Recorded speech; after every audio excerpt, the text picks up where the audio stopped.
sees my own silhouette. I'm getting stronger. Hello, magandang umaga po sa inyong lahat, tanghali, hapon, ayan, kung nasaan man po kayo, ng sulok ng mundo ngayon. Ako po ngayon ay nandito sa isang beach, malapit sa aking workplace, dito lang po sa may Corniche, Abu Dhabi. Ayan, kung saan yung dinudumog ng mga tao kapag ganitong summer, ayan. Pakita ko lang sa inyo yung tabing dagat, ayan, sa kabilang side. Ayan. Dito tayo sa side na medyo malalim, hindi dito yung pinapaliguan. Doon pa yun, sa may banda doon, ayan. Mamaya lalapitan natin para makakuha rin tayo ng video. Nandito lang muna ako may side ng bike lane, ayan. Dahil ako nagbibisikleta para pawis-pawisan naman. Sabi nga, para hindi palagi nasa loob ng bahay. Kailangan ay galaw-galaw, baka mamaya tayo ay pumanaw. Wag naman, marami pa tayong binubuhay, ayan. Tsaka marami tayong kailangang tapusin, sabi nga. Marami pa tayong pangarap para sa ating mga para sa ating anak, siyempre para rin sa ating sarili at sa mga iba pang taong ating nais matulungan. Yan. Hindi naman yung ginagawa natin ay puro sa sarili lamang. Yan. Tapat ko sa kabilang side dahil may mga naka-scooter din. Mamaya ayaw nila na sila ay nabibidyohan. Samahan niyo lang po si Kuya Bin. Yan. Pasensya na, ako hindi ako masyado na nakakapag-upload dahil ako ay busy sa trabaho. Mahirap talaga po yung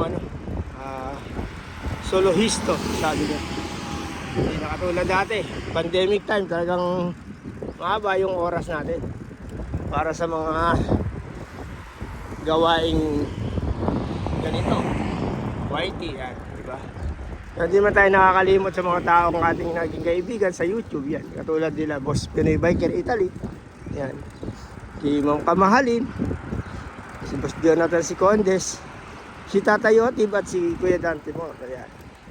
Si Ate Lynn Raquetera, si Simple Girl, at si Boss Renz. Ayan. Siyempre si Miss Pe Oreta. Ayan. Hindi makalimutan si Miss Pe. Shoutout na lang po sa inyong lahat. Kaya paumanhin nyo na hindi nyo ako masyado nakakasama na. Pero asahan nyo na nandito lang din naman tayo. Kapag may oras, nakakapanood ng mga YouTube nyo. Hindi na nakakasali sa mga live, not like before. Dahil tayo po ay mayroon na rin pinagkakaabalahan. Sabi nga, inuna natin yung ating hanap buhay. Hindi po tayo pabata higit sa lahat, nagkakasakit na rin tayo. Kaya yung konting oras natin minsan, kaya pahinga na lang natin. Hindi na natin sa mga YT. Sana patuloy pa rin po kayo na sumubaybay at sumuporta sa ating mga kaibigan, lalo sa Solid TV Repsol. Samahan niyo po silang palagi. Kung ako man po hindi nakakadalaw masyado, pagpaumanin na lang po ninyo. Saan nyo na, wala naman tayo ibang grupo kung bakit tayo nawala, kundi gawa lang ng ating paghahanap buhay dito sa ibang bansa. Mas kailangan po natin na pagtunan, sabi nga. Pero pag may mga ganong libreng oras, ayan, saan nyo naman? Nandito pa rin po si Kuya Bin, ayan. Dami nagpipishing dun Dito kasi medyo malalim Mahal na ng paliguan. Kaya ito may mga nagpipishing Hindi ko na ma-zoom Isang kamay sa manibela, ayan. Isang kamay sa cellphone.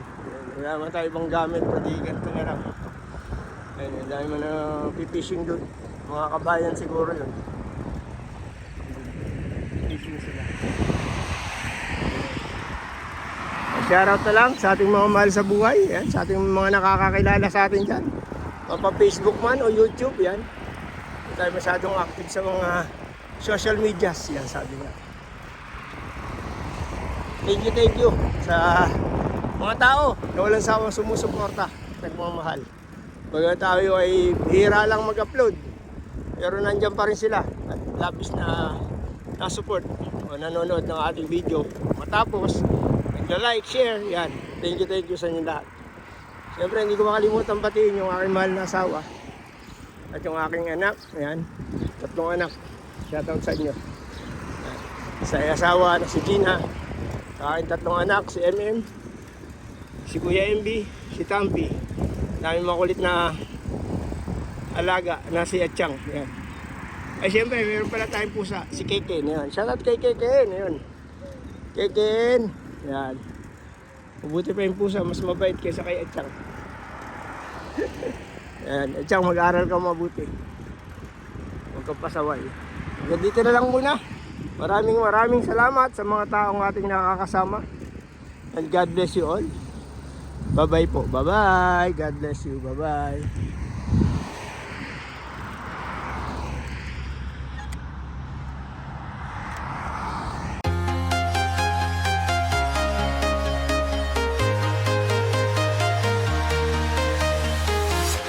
I'm walking alone, the streets are empty.